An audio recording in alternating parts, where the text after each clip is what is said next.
Hello students, our today's topic is algebraic expressions, chapter 9 of class 8th from ML Agrawal. Introduction. In algebra we use two types of symbols. First is constants and second is variables. Variables is also called literals.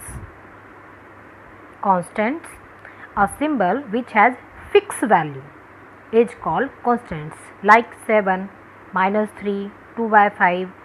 These all are numeric value and fixed value. So this is called constants.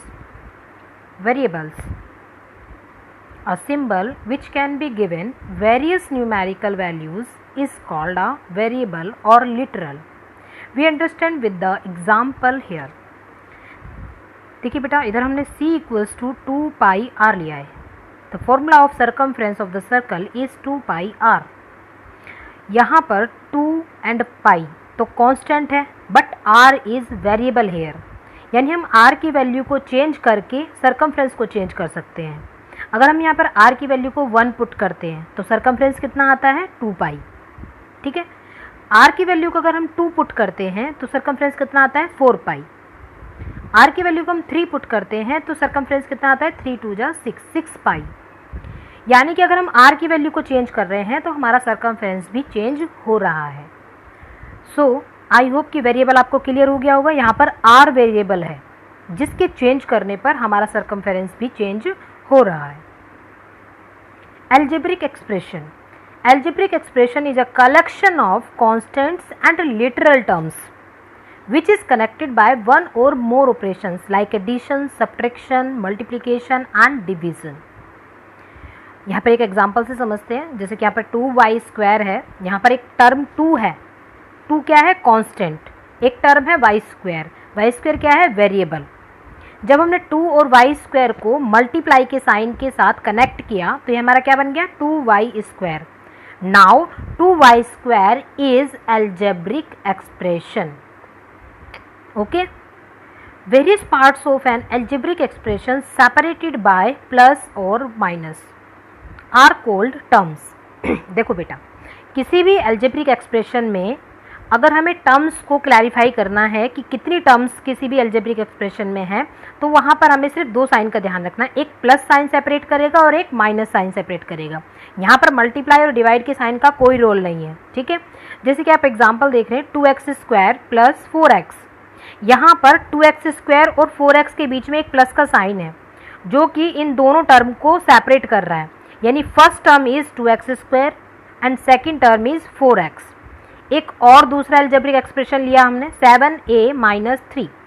यहाँ पर देखो minus का sign दोनों को separate कर रहा है. 7a क्या है हमारी first term and -3 is second term.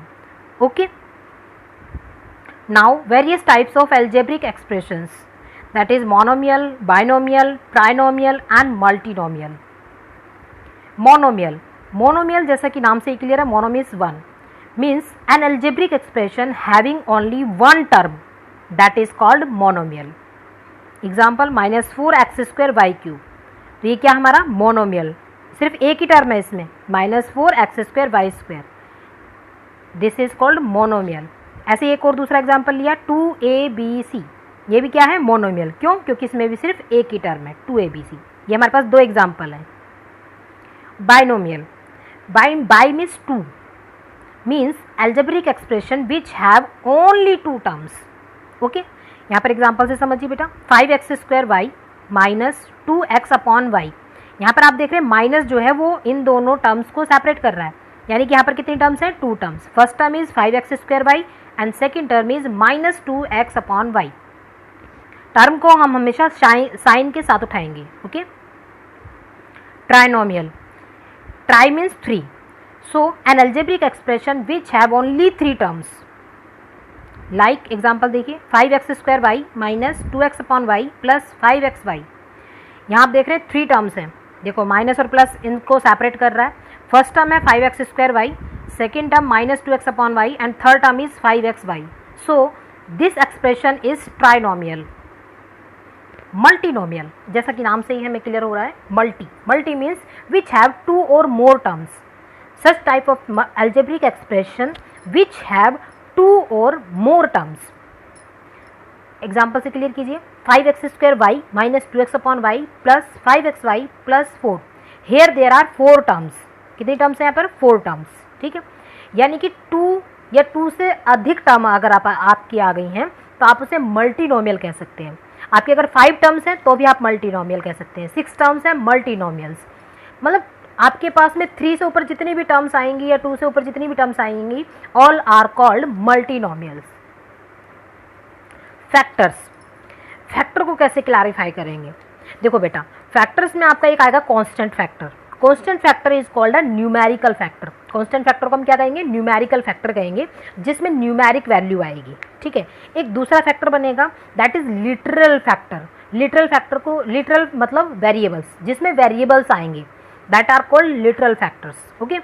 तो अभी हम यहाँ पर एक एल्जेब्रिक एक्सप्रेशन लिया है 7xy² एग्जाम्पल में। तो यहाँ पर आपको एक न्यूमेरिकल फैक्टर दिखाई दे रहा होगा, न्यूमेरिक वैल्यू। न्यूमेरिक वैल्यू क्या है यहाँ पर? 7।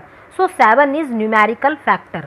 अब लिटरल फैक्टर की बात आती है। लिटरल मतलब जहाँ पर वेरिएबल्स आ रहे हों। अब आपने देखा यहाँ पे 7 के साथ में क्या क्या वेरिएबल्स हो सकते हैं? देखो, x हो सकता है, एक y है, y² है, एक xy भी बन सकता है, ठीक है, xy² भी बन सकता है। यानी हमारे पास जो लिटरल फैक्टर्स बन सकते हैं वो क्या क्या बन सकते हैं? xy, y², xy and xy²। Now, what is constant term? Constant term which have no literal factors means such type of algebraic expression which have no literal factors, मतलब जिसमें कोई x y z कुछ भी ना हो, कोई variable term ना हो। अब देखते हैं, एग्जाम्पल से क्लियर कर लेते हैं। एक एल्जेब्रिक एक्सप्रेशन लिया हमने, -3x² plus 5x minus 7। Here 3 terms are here, -3x² is first term, 5x is second term and third term is -7। तो हमने देखा फर्स्ट टर्म में तो x² है, वेरिएबल है, ये तो हो नहीं सकता कांस्टेंट। 5x सेकेंड वाले में भी वेरिएबल है, ये भी नहीं हो सकता कांस्टेंट टर्म। थर्ड वाले में -7 है, यहाँ पर कोई वेरिएबल नहीं है, कोई लिटरल फैक्टर नहीं है, means -7 is constant term. Coefficient, any factor of a non constant term of an algebraic expression is called the coefficient of remaining factors of the term, okay। Example के through समझते हैं। There is a algebraic expression here 7p³ q² minus 5p² minus 3p plus 2, okay. हम इसमें से कोई सी भी एक term उठा लेते हैं, जैसे कि अभी मैंने यहाँ पर -5p² q टर्म उठाई, यहाँ से सेकेंड वाली टर्म उठा ली। यहाँ से हम सभी सारे के सारे सभी चीज़ें बताएंगे, न्यूमेरिक कॉफिशिएंट भी बताएंगे, लिटरल कॉफिशिएंट बताएंगे, कॉफिशिएंट ऑफ p² बताएंगे, coefficient of 5p, coefficient of -q, तो जितने भी हम यहाँ पर बना सकते हैं, ठीक है। फर्स्ट आपका न्यूमेरिकल कॉफिशिएंट, तो आपने देखा कि यहाँ पर जो न्यूमेरिक वैल्यू थी -5p² q में, वो क्या थी? -5। तो यहाँ पर न्यूमेरिकल कॉफिशिएंट क्या हो गया? -5, ठीक है। लिटरल कॉफिशिएंट, लिटरल कॉफिशिएंट मतलब जो आपका यहाँ पर क्या है? वेरिएबल टर्म है। वेरिएबल आपने देखा p² q है, क्या है? p² q, तो ये क्या हो गया? आपका लिटरल कॉफिशिएंट हो गया, इसे हम क्या कहेंगे? Literal coefficient. अब यहीं पर आपका इस तरीके से बन के आ सकता है question, what is the coefficient of p²।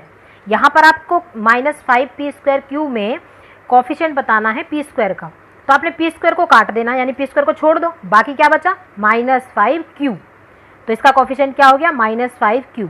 Similarly coefficient of 5p की अगर हम बात करें तो 5p को छोड़ दो, बाकी क्या बचा? एक p बचा और एक q बचा, यानी कि -pq। Similarly coefficient of -q निकालना है, तो एक माइनस को छोड़ दो, एक q को छोड़ दो, क्या बचा? 5p², means coefficient of -q is 5p²। Now like terms, the terms having same literal coefficients are called like terms। Example से समझते हैं, जिसका बेटा लाइक टर्म्स किसे कहेंगे? जिसका आपका लिटरल कॉफिशिएंट सेम होएगा, या इन अदर लैंग्वेज में ये कहूँ कि जो सेम फैमिली से होते हैं उन्हें हम लाइक टर्म्स कहते हैं। जैसे आपने यहाँ देखा 5x²yz, ये एक टर्म है, दूसरी टर्म है -2x²yz और थर्ड टर्म है 3x²yz। आपने देखा कि तीनों ही सेम फैमिली से हैं, x²yz, means these all are like terms। Unlike terms, the terms having different literal coefficients are called unlike terms, means जो different family से हो, जैसे कि हमने एग्जांपल लिया 5x² z, ये फर्स्ट टर्म है। Second term -2x² y and third term is 3yz। आपने देखा फर्स्ट टर्म जो है x² z फैमिली से है, दूसरी x² y फैमिली से है और तीसरी yz फैमिली से है, यानी तीनों जो हैं अलग अलग फैमिली से हैं। So these all are unlike terms. Now polynomial. An algebraic expression is called a polynomial if the powers of the variable involved in it is each term are non-negative integer. Means simple सी बात बेटा, हम polynomial उस algebraic expression को कहेंगे जिसके denominator में कोई वेरिएबल ना हो या किसी भी वेरिएबल की जो पावर है वो नेगेटिव ना हो। ठीक है, तो हम उस एक्सप्रेशन को पॉलिनोमियल कहेंगे। अगर हमें कहीं पर भी वेरिएबल की पावर नेगेटिव दिखाई देती है या डिनोमिनेटर में किसी भी टर्म के डिनोमिनेटर में वेरिएबल दिखाई देता है तो that is not polynomial. I hope you got it. Example 5x² + 4x + 7, या आप देख रहे हैं बेटा यहाँ पर 3 टर्म्स है, there are 3 terms here and यहाँ पर कोई भी नेगेटिव पावर नहीं है और ना ही किसी के डिनोमिनेटर में वेरिएबल है। So this is polynomial of 3 terms. Okay, second example 9x + 3/x। यहाँ देखिए बेटा 3/x, डिनोमिनेटर में x आ गया, डिनोमिनेटर में x आ गया मीन्स ये एक पॉलिनोमियल नहीं है। Degree of the polynomial, how we can find the degree of polynomial? Take the sum of powers of the variables in each term, or the greatest sum of the degree of the polynomial is called degree of the polynomial. Simple language में बताती हूँ बेटे, highest power of the algebraic expression is degree of the polynomial. ठीक है, किसी भी polynomial की जो हाईएस्ट पावर होती है हम उसको ही डिग्री कहते हैं, डिग्री ऑफ द पॉलिनोमियल कहते हैं। जैसे एग्जांपल लेते हैं बेटा 3x + 5। आपने देखा यहाँ पे 2 टर्म्स हैं, one term is 3x, another term is 5। 3x में वेरिएबल क्या है x और x की पावर कितनी है 1, यानी कि फर्स्ट टर्म में आपके पास पावर कितनी आई 1 और सेकंड टर्म में है 5, वहाँ पर कोई x नहीं है तो x की पावर कितनी हो गई 0, यानी सेकंड टर्म में तो पावर 0 हो गई, फर्स्ट में हो गई 1, हाईएस्ट पावर कितनी हो गई 1। So degree of the polynomial is 1. One more example we are taking 8x² y - 7xy² + 9xy + 3। यहाँ पर इसकी डिग्री है 3। कैसे है देखो, I am going to explain. First term is 8x² y। ठीक है, इस फर्स्ट टर्म में आप देखेंगे कि पावर कितनी है, सम ऑफ द पावर्स कितनी आ रही है। देखो x की पावर 2 है और y की पावर कितनी है 1, 2 + 1 3, यानी कि फर्स्ट टर्म की जो पावर हो गई, सम ऑफ द पावर्स हो गई दैट इज 3। ठीक है, सेकंड टर्म को लिया -7xy²। यहाँ पे आपने देखा x की पावर कितनी है 1 और y की पावर है 2, यानी टोटल पावर कितनी हो गई 3, सम ऑफ द पावर कितनी हो गई 3, तो इसकी भी कितनी हो गई sum of the power 3। Third term is 9xy। इस टर्म में आप देखेंगे x की वैल्यू, x की पावर 1, y की भी पावर 1, तो 1 + 1 2, यानी कि यहाँ पर पावर कितनी हो गई 2। अब एक फोर्थ टर्म है आपकी 3 जिसमें कोई वेरिएबल नहीं है तो उसकी पावर कितनी हो गई 0, यानी हमने सारी टर्म्स की जब पावर को चेक किया तो हमारी हाईएस्ट पावर कितनी निकली 3। So degree of the polynomial is 3। Thank you.